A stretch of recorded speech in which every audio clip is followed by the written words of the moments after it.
members, colleagues, and dear friends.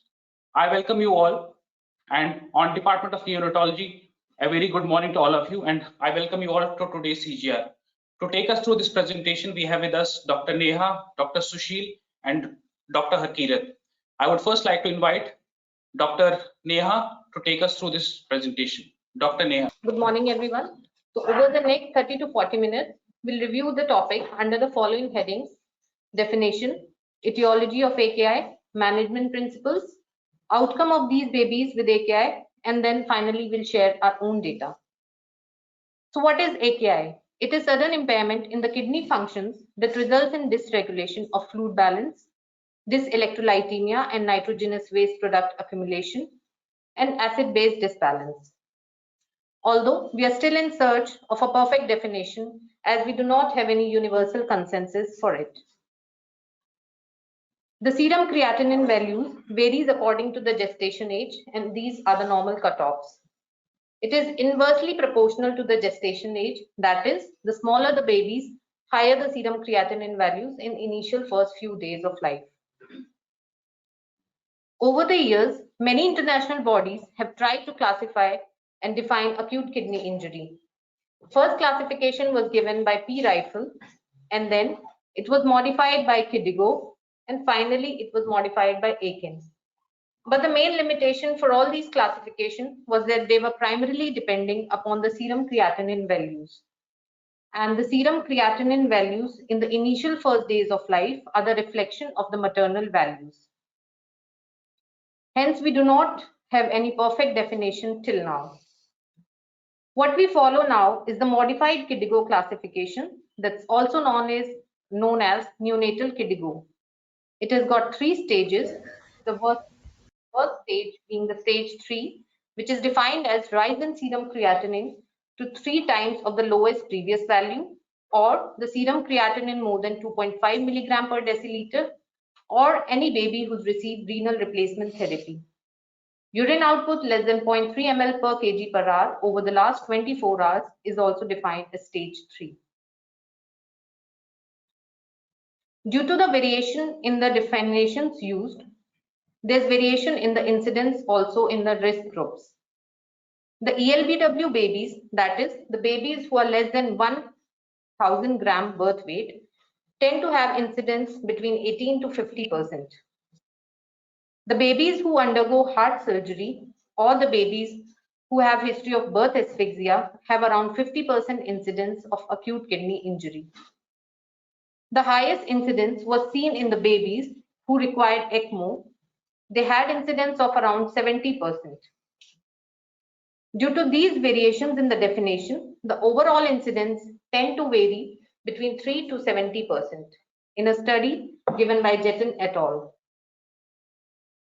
So why do these newborns are more prone for acute kidney injury? This is due to the physiology. The first thing is that their nephrogenesis is still going on. The nephrogenesis starts from 5th week of gestation and is completed till 34 to 36 week of gestation. So any baby who's born preterm is more vulnerable for acute kidney injury. Like all other organs, the fetal kidneys also undergo transition to neonatal kidneys. The fetal kidneys receive about 5% of cardiac output, and soon after birth, the fetal kidneys have to receive about 20% of cardiac output, as we all know through the knowledge of physiology. This transition from 5% to 20% has to happen over the next 2 weeks of life. Hence, any form of shock, hypotension, hypovolemia during this phase of transition makes these babies more vulnerable for acute kidney injury. The newborn babies lack the concentrating ability of urine. It means whenever there's hypovolemia or shock, the body tends to conserve water by concentrating the urine. Since this is lacking in the neonates, they are more vulnerable and predisposed for acute kidney injury. Lastly, the neonatal tubules are highly sensitive to slightest of the slight ischemic injury that they got from shock, sepsis, or any of the other reasons. The creatinine values that are measured by two methods, Jaffe's and enzymatic method. The one which we follow at our institute is the Jaffe's method. It is usually inferior from the enzymatic method because the creatinine values are overestimated in this method. This reason is because in the first few weeks of life, 60 to 80% of the babies have jaundice. And we all know the creatinine values are affected by the higher bilirubin levels and the gender of the baby. Hence, there is overestimation of the serum creatinine values in these babies. This was the largest study for acute kidney injury till date. It was a retrospective observational cohort study which was done over the globe in 4 countries, and India was also the center of one of these studies. The babies who were included by modified KDIGO classification were requiring more than 2 days of fluid, and 2022 neonates were recruited into the study. The study found out that there was incidence of 30% amongst these babies. The results showed that any form of AKI in these babies was associated with increased mortality and increased hospital stay. The babies who had AKI were 5 times more associated for mortality. After discussing the study, let's enumerate the causes. The most common causes for acute kidney injury in neonates are due to pre-renal causes, which contribute about 80 to 85%. It may be because of hypovolemia, hypotension, shock, sepsis, and NEC in babies. The less common causes are due to renal intrinsic AKI, which are due to acute tubular necrosis, renal vein thrombosis, renal dysplastic kidneys, and the use of nephrotoxic drugs. And as we all know, pre-renal injury, if not treated or identified on time, can per se lead to intrinsic AKI. The least common ones are the obstructive causes or the post-renal causes, which have incidence of 3 to 5%, which are due to posterior urethral wall, bilateral uretropelvic junction obstruction, and bilateral uretrovesical obstruction. So here I'll discuss one of the cases with you. We had a 36-weeker with history of birth asphyxia. The baby was admitted to us on day 7 with significant lethargy and refusal to feed. On examination, the baby was severely dehydrated, tachypneic, and there was decreased urine output. Over the last 24 hours, the baby had weight loss of 200 grams.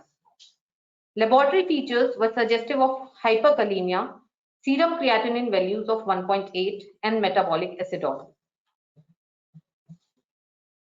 Reviewing the risk factors in these babies, there was birth asphyxia. The baby was treated outside for sepsis. He was dehydrated during examination owing to pre-renal type of AKI, and the baby was on multiple nephrotoxic drugs. This is our checklist that we follow at our unit protocol.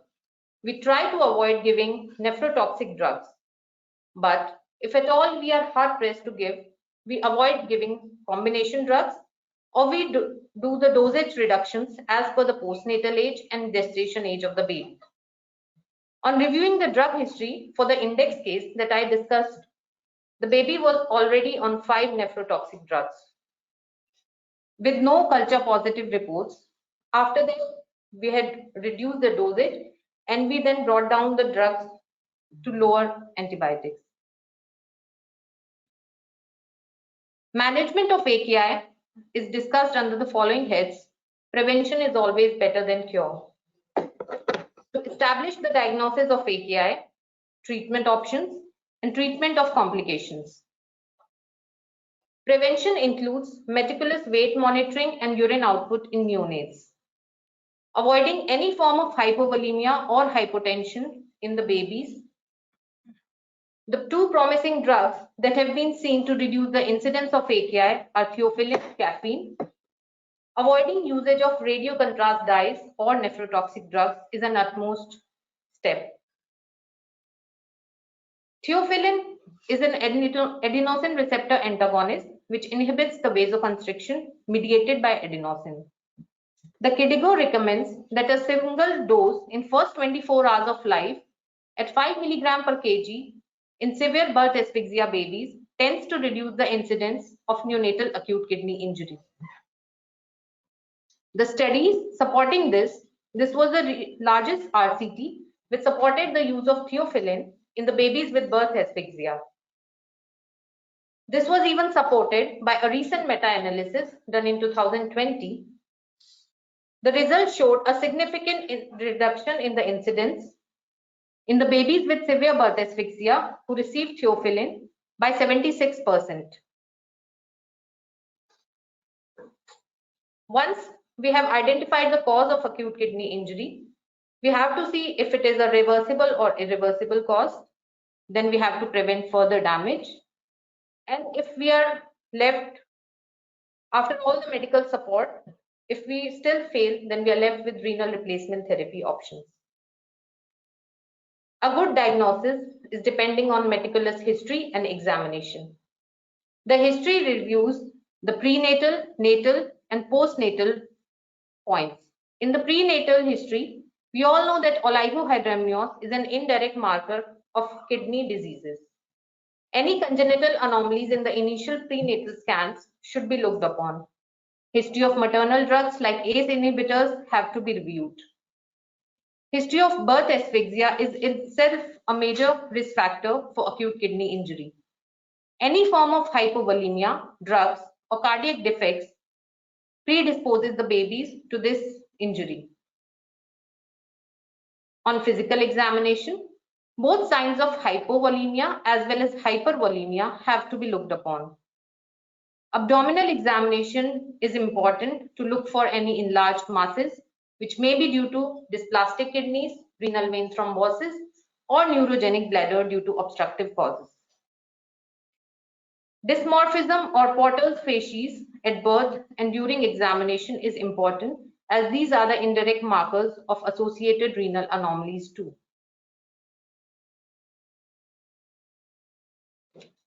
Hence, to continue with further presentation, I invite Dr. Sushil. Dr. Neha. The diagnosis of neonatal acute kidney injury is predominantly based on serum creatinine and urine output levels, further corroborated by laboratory evidence in the form of deranged renal function tests, which might show elevated creatinine, burn, and dyselectrolytemia. Urine examination is very important if you are suspecting intrinsic renal acute kidney injury. These patients might have evidence of granular casts, proteinuria, and hematuria. Further radiological investigations to determine underlying congenital anomalies of kidney and urinary tract, hydronephrosis, and Doppler evaluation in cases of suspected renal vein thrombosis should be carried out. However, the problem with creatinine is that it starts elevating only after 30 to 50% of the renal damage has occurred. So what we need is something which can pick up these patients at the earlier stage. The recent evidence has shown promise for various biomarkers, which are structural components of renal tubules. They help in diagnosing these cases at the earliest stage, as much as 48 to 72 hours prior to the elevation of serum creatinine.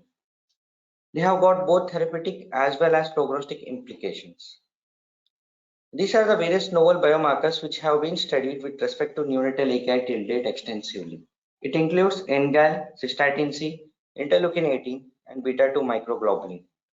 However, the fallacies with these novel markers are its availability, cost factors, and gestation-specific cutoff of these factors are still yet to be established across various neonatal age groups.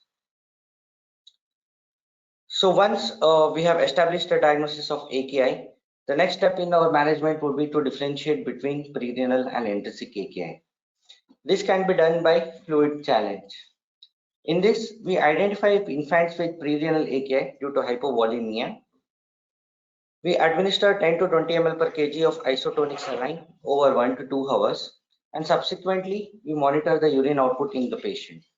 A positive response in the form of improvement in urine output suggests it as a case of prerenal AKI.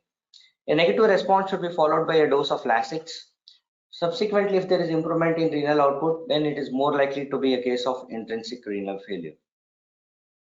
Apart from this fluid challenge, we have various urinary indices which helps in categorizing these patients into pre-renal and intrinsic AKI. However, we should be cautious, especially in premature babies, since they have renal tubular immaturity. The urinary sodium excretion is invariably high in these babies. And also, apart from this factor, these babies have physiological glycosuria and proteinuria, which erroneously elevates your specific gravity. Hence, the urinary sodium is elevated in these neonates despite of the absence of acute kidney injury. So these urinary indices, they are not viable as much they are in pediatric and adult age group. Now coming back to our index case, the patient was further evaluated. On investigation, the patient was found to have metabolic acidosis, hyperkalemia, hyponatremia, and elevated serum creatinine. We followed this baby on serial monitoring. We can see that the baby has progressive rise in serum creatinine and fall in urinary output, consistent with the diagnosis of acute kidney injury.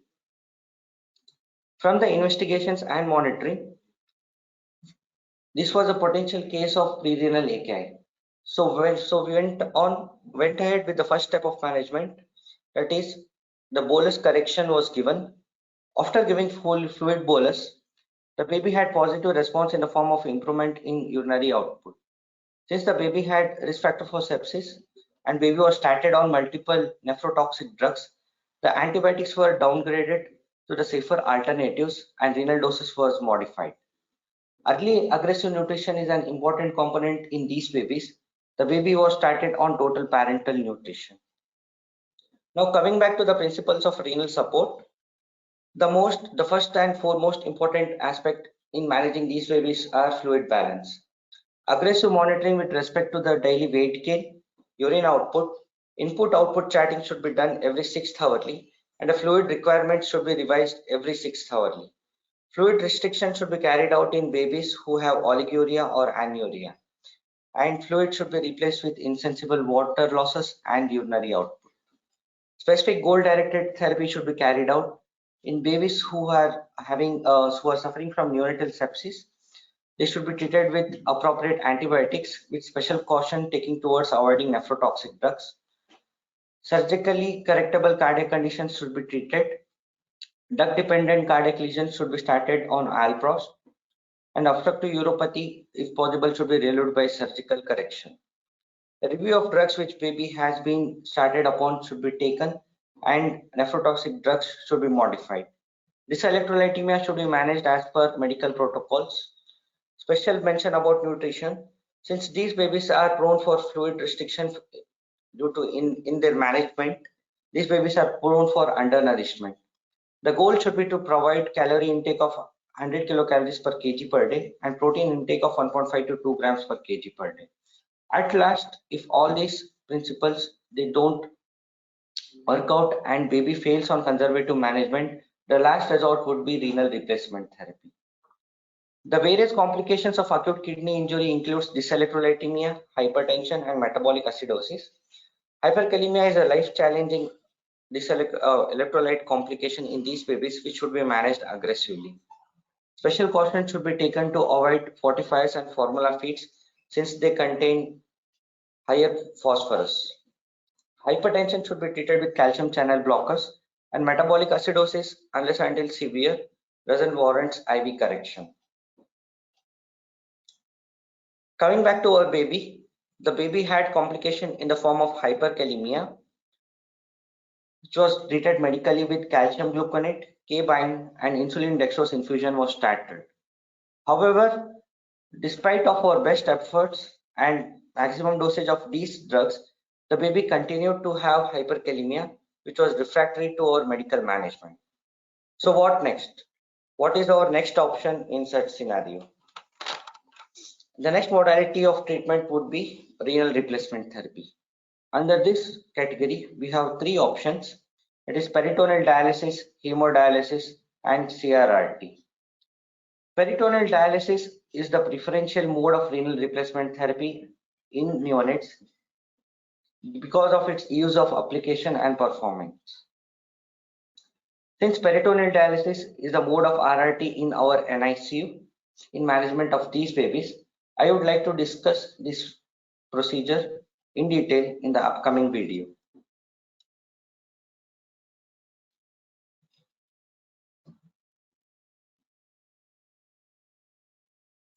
Coming to the indications, objective indications include fluid overload of more than 10%, refractory hyperkalemia, severe metabolic acidosis, rapid elevation of blood urea nitrogen, and hyperphosphatemia in conjunction with severe hypocalcemia. The absolute contraindications include surgical conditions, that is omphalocele, gastrochiasis, and diaphragmatic hernia.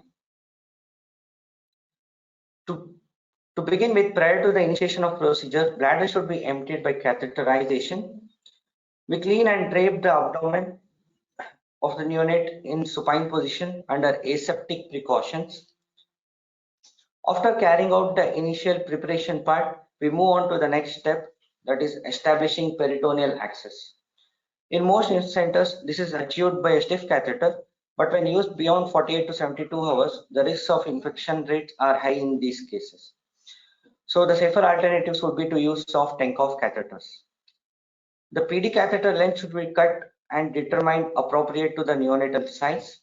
After determining the length of peritoneal dialysis catheter, the next step would be to determine the depth of insertion of PD catheter.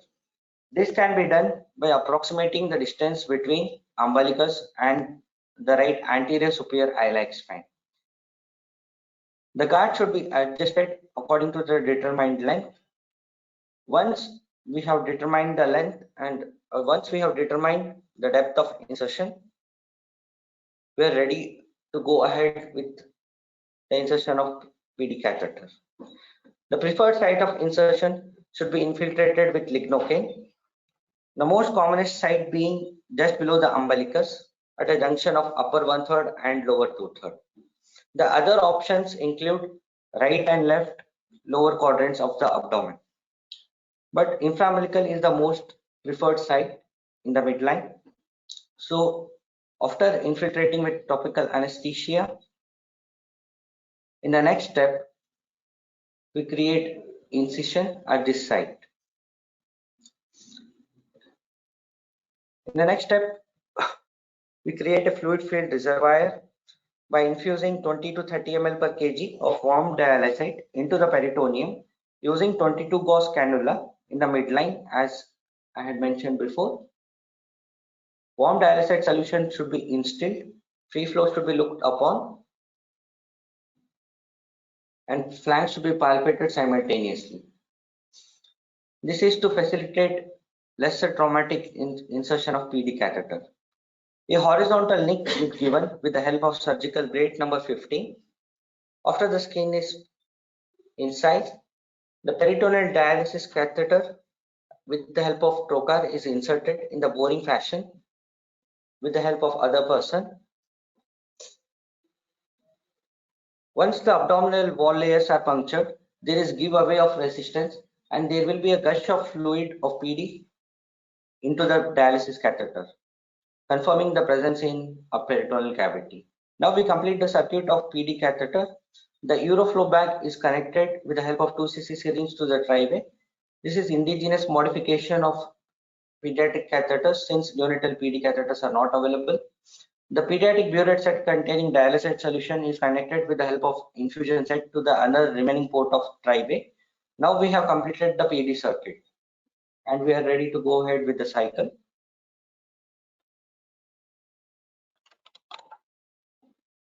You can see that we have secured the PD catheter with the help of suture. The outflow tract consists of the PD catheter, tri-way, and a Euro bag. The inflow tract consisting of pediatric burette set containing dialysate solution, IV infusion set, and the tri-way. On opening the knob, we should ensure that there is a free flow. There is a free flow of the dialysate solution, confirming the patency of the PD tract. As you can see that there is free flow of dialysate solution into the peritoneal cavity. After the inflow time is over, We wait for the dwell time, which is predetermined depending on the clinical condition and lab parameters of the baby. After waiting adequately for the dwell time period, we egress the fluid from the peritoneal cavity by rotating the triway. You can see that there is free flow of dialysate fluid from the peritoneal cavity into the urobag. This completes one cycle of our peritoneal dialysis.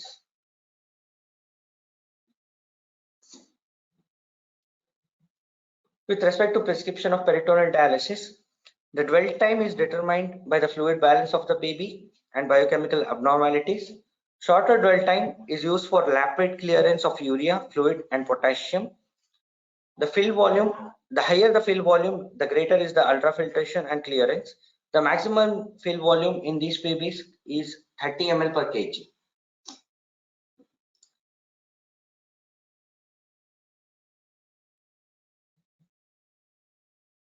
This is the peritoneal dialysis chart which was performed in our index case. It consists of monitoring with respect to in time, in volume, dwell time, out volume, and the total balance. Now coming to the disadvantages and advantages. The advantages of PD being simplicity of its technique, no need to establish vascular access, no need of heparinization, and lesser risk of hemodynamic instability. The disadvantages being slower correction of metabolic parameters, risk of peritonitis, and other mechanical complications such as catheter migration, leak, and blockage, and its contraindication in severe cardiopulmonary diseases.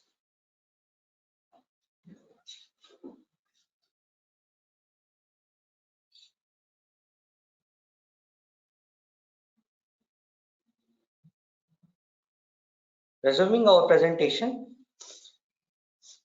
our baby had, in spite of best conservative management, our baby had refractory hyperkalemia.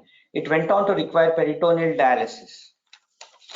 Following peritoneal dialysis, there was dramatic response in the form of improvement in urinary output and serial creatinine values, they started to fall. The lab parameters normalized, and once AKI was resolved, peritoneal dialysis was stopped in our baby. We were able to shift this baby to oral nutrition, and the baby was successfully discharged on day 21 of life with the following growth parameters. The baby was thriving well. The neurological examination was normal. Lab parameters were normalized. Hearing and eye examination was normal. And the baby continues to be under our follow.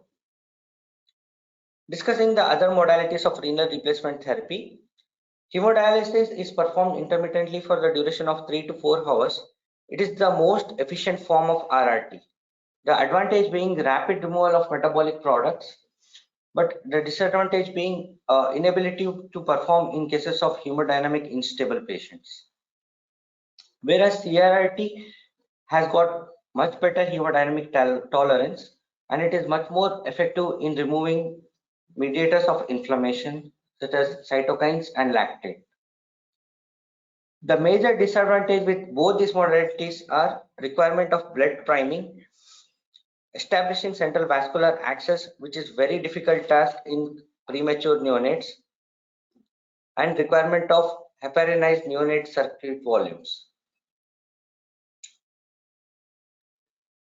So currently there are various studies coming up which have shown that CRRT is feasible in neonates.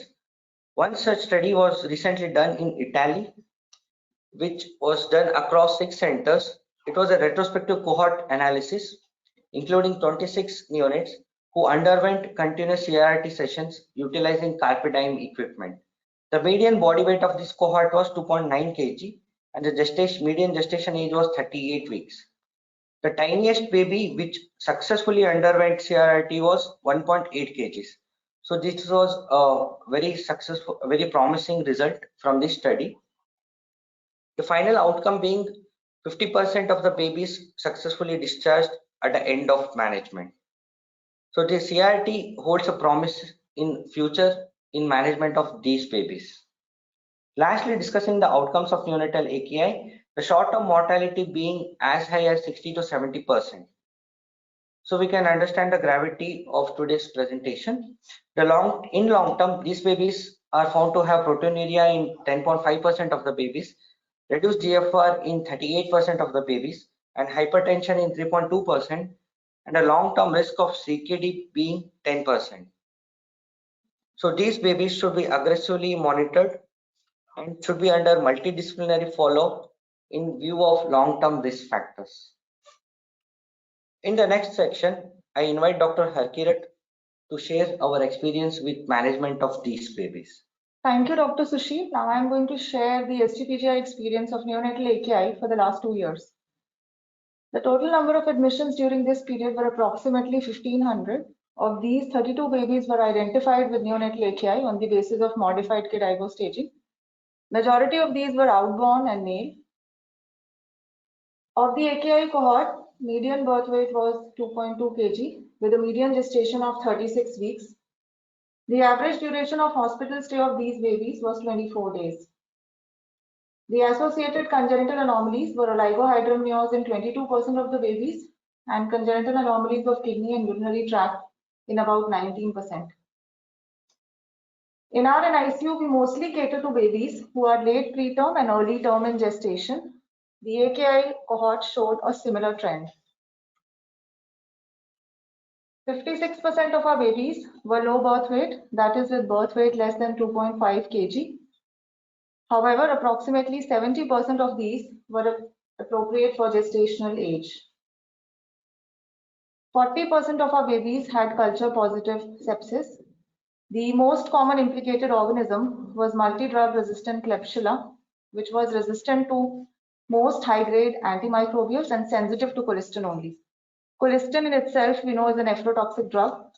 The unit protocol is to avoid a combination of such antimicrobials and modify them on the basis of postnatal and gestational age. The second most common etiology was congenital anomalies of kidney and urinary tract and hypovolemia resulting from cardiac defects or shock. Other etiologies were perinatal asphyxia and drug-induced AKI. What was alarming for us to note was that about 70% of our babies had exposure to one or more nephrotoxins during an ICU stay. These included antimicrobials, non-steroidal anti-inflammatory drugs, and radiocontrast agents. Most of our babies had severe form of kidney injury, with a majority developing stage 3 AKI. 70% of our babies had oliguric form of acute kidney injury. 84% of our babies had dyselectrolytemia, the most common being hyponatremia followed by hyperkalemia. 72% of our babies had metabolic acidosis. The other complications noted were fluid overload and seizures.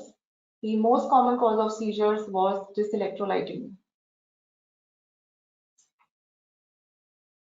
1/3 of our babies responded to conservative measures in the form of fluid adjustment and diuretic support.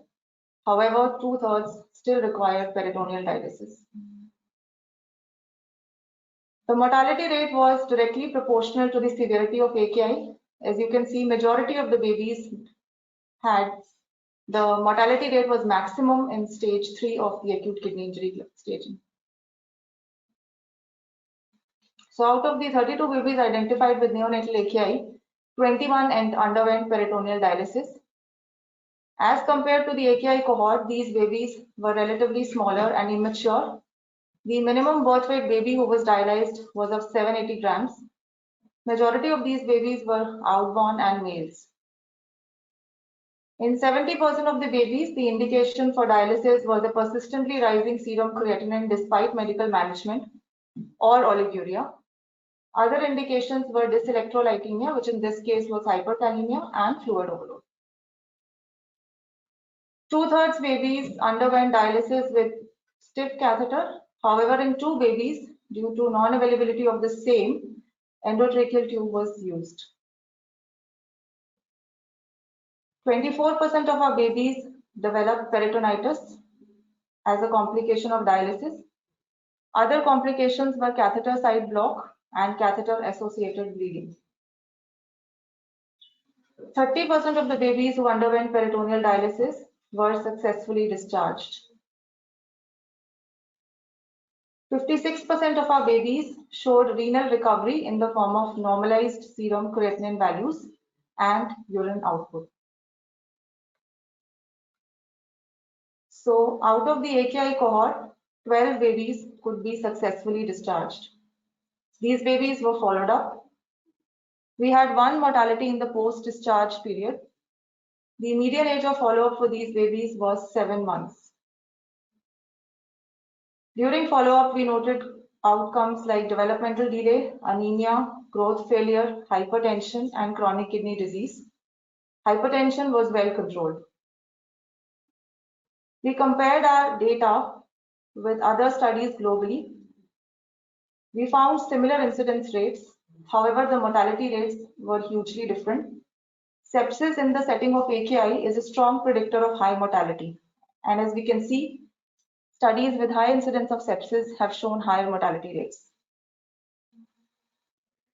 Comparison of our dialysis data with other studies has shown similar need for dialysis. However, the mortality rates in these babies continues to be higher. These are the happy faces of some of our NICU graduates.